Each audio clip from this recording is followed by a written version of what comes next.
So for me, this is a starting point. And that's why I started by saying, even scientists, how they count life, where they start from counting real life, it was your will to be you, Isaac, at that point. So it is what separates. He just told us the parents could pay school fees in advance. It's not a new story, but they let the children not go. I think there are many seated in this room where you pay everything. After on top of paying school fees, you even pay an extra teacher. And the teacher comes and the kid dodges the teacher. So that is it. It is that. For me, this is the boiling point. It is this thin line that I must live purposefully. With money, yes. Without money, yes. With friends, yes. With parents, yes. I'm willing to live. Your story, first of all, I'm wondering whether you've tried to touch the young, the youth, because your story is inspiring, and I'm afraid I was talking to my cousin here. Where are these young people to listen to this story? If I'm to talk a little bit about myself, I've been working in conflict-affected countries for the last 10 years. I think next time I'll make 10 years. South Sudan, Mogadishu, I'm now in Afghanistan. I've been off since September. I'm here now. But I think this is all about the will to live. And Vincent, I want to also pick your mind, or for you to share perceptions on the will to live, but also how do you encourage us, or all of us, to live in the moment? Yes. That bit, I'll be glad to know more about that. Do you also have a book? I would really want many people to know, or the youth especially, to know your story and get to know the will to live. But how do we touch the world? You must be willing to achieve your goal on a daily basis if you are going to achieve it at the end. Did you get it? You must be willing to achieve your goal daily if you are going to achieve it in the end. Which means I have to travel all the time. I always making one year with my wife, yeah. But whenever she feels threatened or there's something scared, she holds me tight, or she runs towards me, or the mother, which is what I call the will to live. Inside her, though she's so young, she doesn't even know what could be happening. She feels like she should live more than now. She should live beyond now. The friends that we bring close to us, they share our will to live. I'll take an example of the person, the lady that came to you. The advice that you gave to her shaped her will to live. And in the end, we see the product. Now just imagine if she met someone who said, you are finished. The situation that you put into yourself, I don't know how you are going to survive. You see, probably maybe she would have aborted, maybe she would have lost her life. First, the Bible tells us that iron sharpens iron, and man sharpens the countenance of a friend. So the kind of friends that we also bring close to ourselves impact, they shape this will to live. The Bible, in Proverbs, the verse which I cannot quote now, says, your purposeful living will lead you to where you wouldn't have been. So, the will to live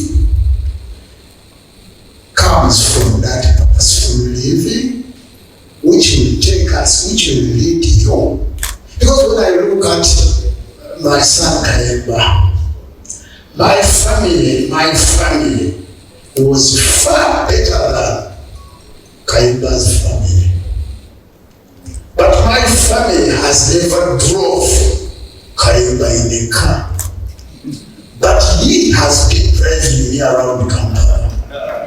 Because of purposeful living. Thank you. Actually, today's topic has been a touchy one. It even applies to myself, and I've realized one day, I was living purposefully. If you have a mission, you must be having a purpose. So, he told us, go, produce. Most people think here that it's only producing human beings.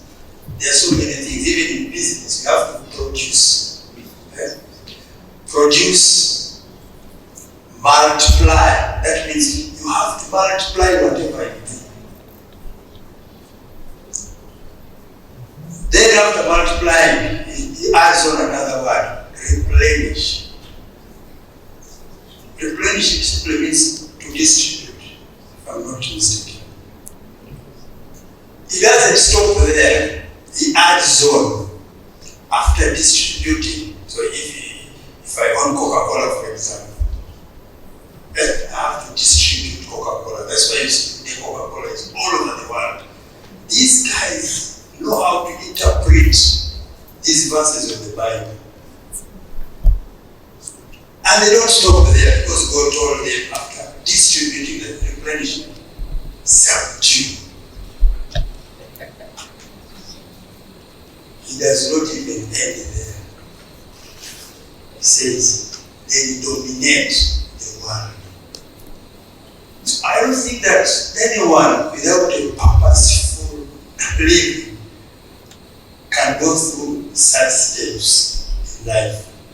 So, if I conclude, if I go to the Quran, my name is Semasaka Kasi. Semasaka Kasi. In the Quran, God tells us that do not forget your share in this world. Then there is another verse where it says, much as you struggle to earn a living, do not forget the next one. So if you don't have a purpose, really, can you balance these two? The life we are living in today and the hereafter. So you see that God did not leave us alone. He sent us here. He knew that He had given us a mission, so He had to guide us. So briefly, that is what I want to share, so that you can go back and do some homework, especially that Genesis there. Then explain it to your sons and daughters. Then the generational. Thank you very much. So this will to live keeps your hope alive even when there is nothing to hope for. Write it down. This will to live keeps your hope alive even when there is nothing to hope for. Most of us are into maybe childless marriages. You have tried all the options. There is nothing more to hope for. This will keep you going. I don't even know. Because I've tried whatever I wanted to try. This will to live will keep you alive, hoping for things that you don't even know about. As long as you are still alive.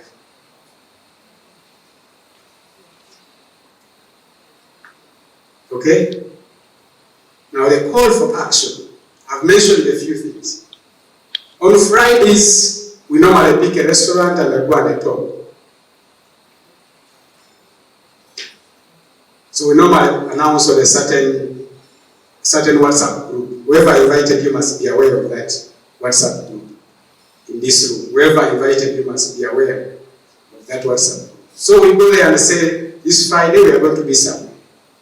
We just meet and start a conversation, and then we discuss amongst ourselves, because we realize that we cannot have such an engagement in a formal way every day to have all of you around.